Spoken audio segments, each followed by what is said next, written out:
Mumbai Indians ও Chennai super Kings IPL এই দুইটা দল হলো রিয়াল মাদ্রিদ ও বার্সেলোনা। অন্যান্য দলগুলো অ্যাটলেটিকো মাদ্রিদ হয়ে মাঝে মধ্যে উকিঝুঁকি দেওয়ার চেষ্টা করে, অথচ সেই মুম্বাই ইন্ডিয়ান্স যারা সর্বোচ্চ 5বার শিরোপা জিতেছে চেন্নাই সুপার কিংসের সঙ্গে, তারা গত আইপিএলে 10 দলের মধ্যে ছিল 10 নম্বরে, লাস্ট পজিশনে থেকে শেষ করেছিল। এইবার কি চেঞ্জ হবে? এইবার কি আইপিএলে ষষ্ঠ শিরোপা জিতে তারা চেন্নাই সুপার কিংসকে ছাড়িয়ে যেতে পারবে, এককভাবে সিংহাসনটা দখল করে নিতে পারবে? যেই দল তারা তৈরি করছে সেটা কি প্রতিশ্রুতি দিচ্ছে? আসলে সবকিছু মিলেই আলোচনাটা করছি, আমার সঙ্গে মিলিয়ে নিতে পারেন প্রেডিকশনটাও।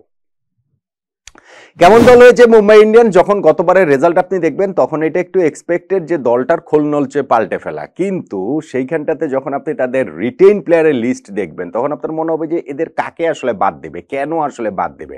5 জন ক্রিকেটারকে তারা রিটেইন করেছে। সেই 5 জন হচ্ছেন গিয়ে রোহিত শর্মা, সূর্য কুমার যাদব, তিলক ভার্মা, হার্দিক পান্ডিয়া, জাসপ্রীত বুমরা, সব বিগ নেম। সো এদের মধ্যে কাকে আসলে মুম্বাই বাদ দিবে? সো এরকম 5 জন ক্রিকেটারকে তারা যখন রিটেইন করেছে, কোরটা তাদের তৈরি হয়ে গেছে। গত বছরটা তারা খুবই আন্ডার পারফর্মার ছিল।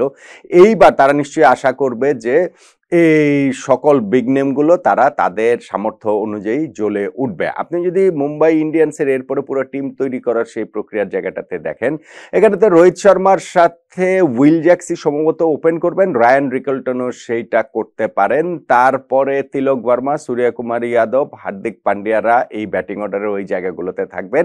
শেষ দিকে গিয়ে ব্যাটিং অর্ডারের ওইখানে ফিনিশিং এর রোলটা হয়তো বা নামানদিরকেই পালন করতে হবে। তারা তাদের বোলিং অ্যাটাকটাও হচ্ছে কি, স্পেশালি পেস বোলিং অ্যাটাকটা কিন্তু তাদের অনেক ভালো হয়েছে। জাসপ্রীত বুমরা তো আগে থেকেই ছিলেন, এইবার তারা যোগ করেছে ট্রেন্ট বোল্টকে। সো বুমরা এবং বোল্ট জুটি, এটা আসলে একটা দেখার মতো দুর্দান্ত ব্যাপার হবে। দীপক চাহারও তাদের এখানটা রয়েছেন। সো পেস বোলিংটা কিন্তু এই জায়গাটাতে মুম্বাই ইন্ডিয়ান্সের বেশ স্ট্রং আমার কাছে মনে হয়।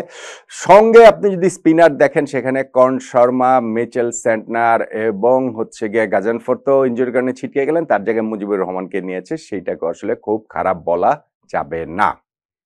এই হচ্ছে মোটা দাগে মুম্বাই ইন্ডিয়ান্সের স্কোয়াডটা এই বছরের জন্য। মুম্বাই ইন্ডিয়ান্সের ক্যাপ্টেন হার্দিক পান্ডিয়া, এবং গত বছর মুম্বাইয়ের এই দুর্দশার পেছনে এই ক্যাপ্টেন্সির ইস্যুটা একটা বড় ইস্যু ছিল। রোহিত শর্মাকে সরিয়ে হার্দিক পান্ডিয়াকে ক্যাপ্টেন্সি দেওয়া হয়েছিল, যেইটা সমর্থকরা মানতে পারেননি। মুম্বাইয়ের হোম গ্রাউন্ড তো বটে, যেইখানেই খেলা হয়েছে সেইখানেই সমর্থকরা দুয়ো দিয়েছেন এই হার্দিক পান্ডিয়াকে। এরপরে অবশ্য ইন্ডিয়া টি-20 ওয়ার্ল্ড কাপ জয়ে তিনি খুবই গুরুত্বপূর্ণ রোল প্লে করেছেন, চ্যাম্পিয়ন্স ট্রফি জয়ী দলের অংশ ছিলেন, ফলে ওই প্রবলেমটা দূর হয়ে যাবে বলেই আশা করা যাচ্ছে। কিন্তু হার্দিক পান্ডিয়া ব্যাটিংয়ে বোলিংয়ে তার নিজের পারফরমেন্স তো রয়েছে, মুম্বাই ইন্ডিয়ান্সকেও ওই সাফল্যটা এনে দেওয়ার জন্য নিঃসন্দেহে তিনি মুখিয়ে থাকবেন। টিম ম্যানেজমেন্ট তাকেই আসলে ভবিষ্যৎ দেখছে। রোহিত শর্মা তো কিংবদন্তি, তিনি তো রয়েছেনই। মুম্বাই ইন্ডিয়ান্সের কোচ মাহেলা জয়বর্ধনে, শ্রীলঙ্কান এই কিংবদন্তির হচ্ছে গিয়ে কোচিং পেডিগ্রিটাও হচ্ছে গিয়ে যথেষ্ট ভালো। তিনি এই মুম্বাই ইন্ডিয়ান্সের হয়ে রয়েছেন, পুরো টিমটাকে তিনি গাইড করবেন, এবং তার যেই দলটা রয়েছে আর কি, মানে কোচিং স্টাফ যেইটা রয়েছে সেইটা হচ্ছে গিয়ে যথেষ্ট অভিজ্ঞ। মুম্বাই ইন্ডিয়ান্সের সবচেয়ে দামি ক্রিকেটার জাসপ্রীত বুমরা। ওই যে আমি বললাম যে 5 জন ক্রিকেটার তারা ধরে রেখেছে, সেই 5 জনের মধ্যে 4 জনের পেছনেই তারা খরচ করে ফেলেছে সিংহভাগ অর্থ। জাসপ্রীত বুমরা 18 কোটি রুপি, যেইটা হচ্ছে গিয়ে তাদের হায়েস্ট সবচেয়ে বেশি দামি ক্রিকেটার। আর যে বিগ থ্রি, যে বাকি যে বিগ থ্রি, রোহিত শর্মা, হার্দিক পান্ডিয়া, সূর্য কুমার যাদব, তারা প্রত্যেকেই 16 কোটির ঘরে পেয়েছেন। রোহিত শর্মা 16 কোটি 30 লাখ, আর বাকি 2 জন হচ্ছে গিয়ে 16 কোটি 35 লাখ রুপি করে তারা পেয়েছেন। কিন্তু সবচেয়ে দামি ক্রিকেটার তাদের এই জাসপ্রীত বুমরা। মুম্বাই ইন্ডিয়ান্সের শক্তির কথা বলতে গেলে প্রথমে বলতে হবে বিগ নেম। আপনি নামগুলা দেখেন, হ্যাঁ আপনি বলতে পারেন এই নামগুলো তো গত সিজনও ছিল, তাহলে তাদের পারফরমেন্স এরকম কেন হয়েছে? কারণ তারা আন্ডার পারফর্মার ছিল। কিন্তু বিগ নেম হচ্ছে গিয়ে একটা মুম্বাই ইন্ডিয়ান্সের বিগ স্ট্রেংথ, এটাকে অস্বীকার করার কোনো উপায় নাই। ব্যাটিংয়ে তাদের ফায়ার পাওয়ারটা একটা বড় শক্তির জায়গা। রোহিত শর্মা, সূর্য কুমার যাদব, তিলক ভার্মা, হার্দিক পান্ডিয়ারা তো টি-20 ম্যাচটা তারা নিজেদের করে নিতে পারেন যে কোনো সময়, যে কোনো মুহূর্তে, এবং তাদের পেস বোলিং অ্যাটাকটা কাগজে কলমে অন্তত পক্ষে খুবই খুবই হচ্ছে গিয়ে শক্তিশালী বলে আমার কাছে মনে হয়।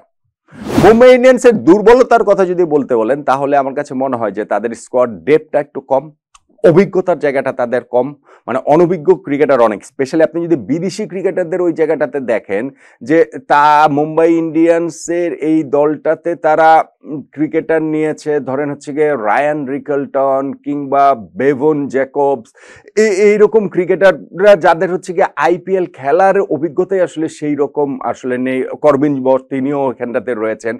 আবার ধরেন হচ্ছে গিয়ে উইল জ্যাক্স কিংবা রিস্ট অফলিরাও যে খুব আইপিএল এ রেগুলার ম্যাচ খেলেন তা নয়।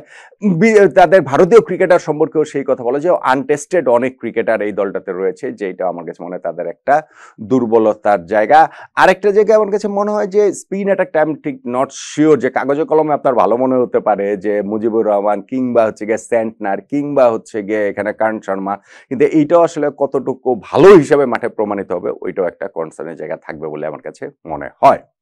মুম্বাই ইন্ডিয়ান্সের তিনজন স্টার ক্রিকেটারের কথা বলতে বলে আমি ধরেন এক নম্বরে তিলক ভার্মার কথা বলবো, যেইটা আমার কাছে হচ্ছে গিয়ে দুর্দান্ত একটা মাস্টার স্ট্রোক মনে হয়েছে যে তারা 5 জন ক্রিকেটার রিটেইন করেছে, তার মধ্যে সবচেয়ে হচ্ছে গিয়ে তুলনামূলক লো প্রোফাইল ছিল তিলক ভার্মা। সেই তিলক ভার্মা প্লেয়ার রিটেইন করার পরে আইপিএল এর নিলামের আগের যে সময়টা, সেই জায়গাটাতে টানা 3টা টি-20 ম্যাচে সেঞ্চুরি মেরেছেন, ইন্ডিয়ার জার্সি গায়ে 2টা সেঞ্চুরি মেরেছেন টি-20 ফরম্যাটে।